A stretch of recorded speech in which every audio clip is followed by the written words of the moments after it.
So minutes ago, there was like a press conference, President Donald Trump and Netanyahu in the White House. They were talking about the deal of the century. So what do you think about the whole thing? Well, not a surprise, really. I mean, I think in short, Trump gives Israel everything within it wants, and tells the Palestinians that they can have part of what they want, but they got to negotiate with Israel. So Netanyahu's very happy. The Palestinians are not surprisingly very unhappy because they feel they're being, something is being imposed upon them. I don't see how this really goes forward. I think it's going to go forward unilaterally. And by that I mean this. Trump said, we're going to negotiate the final outlines of Israeli territory, the Israeli state, with Israel, and then we're going to recognize it.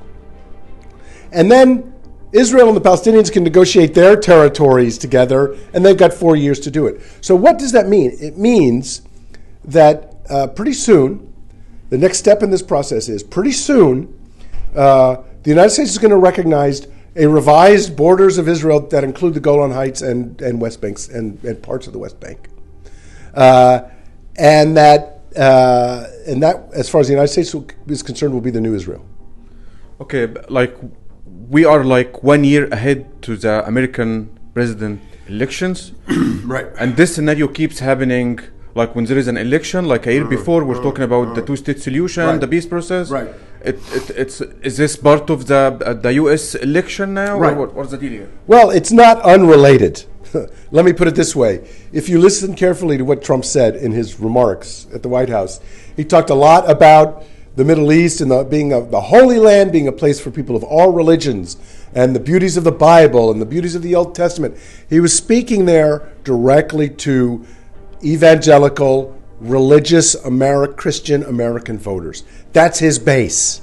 So yes, there's a lot of politics in this proposal, and frankly, I'm surprised that you could say that he's using it to get reelected, but that was always going to be the case. The question is, if Trump gets reelected, the Palestinians aren't going to have any choice. Right? I mean, they're really going to have to deal with it. If Trump doesn't get reelected, and if a Democrat gets reelected, this whole thing will be as if it never happened. Right?